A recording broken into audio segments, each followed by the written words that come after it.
5. Find the slope. So we're given 3 different sets of coordinates and we need to find the slope. For this, students need to know that we're going to use this equation. So this is one they're going to need to have memorized, which is going to be y2 minus y1 over x2 minus x1. So our first one that we're given is 3, 5, and -2, 8. So once again, when we're using these coordinates, it's always x and y. X comes first, then y. So this is our first x, our first y, our second x, our second y. So now we just take these numbers and put them in according to this. y2, which is 8, minus y1, which is 5. Okay?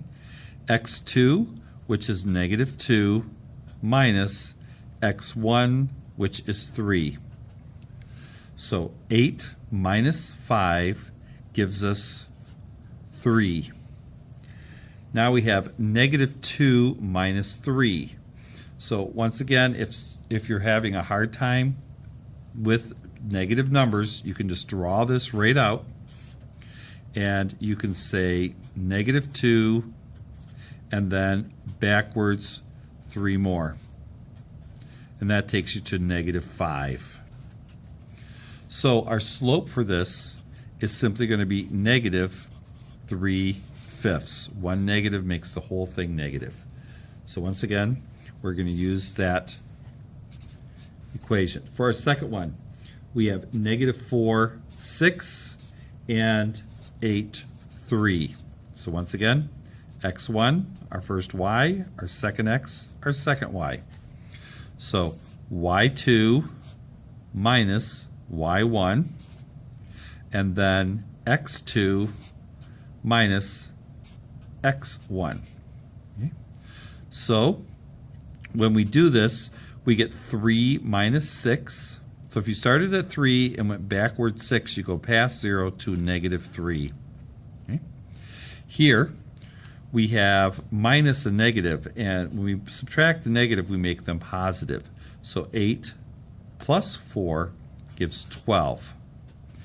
And we can simplify this. We can divide both of these by 3. And we get -1 over 4. So our slope is -1/4. When we take a look at C, we see 4 and 8, and 2 and 6. So once again, y2 minus y1 over x2 minus x1. So 6 minus 8, so that's going to be a -2. 2 minus 4 would also be a -2. Start at 2, go back 2, you're 0, back 2 more, you're at -2. Okay? So the two negatives cancel, so we get 2 over 2, which equals 1. So it has a slope of +1. So once again, this formula, y2 minus y1 over x2 minus x1.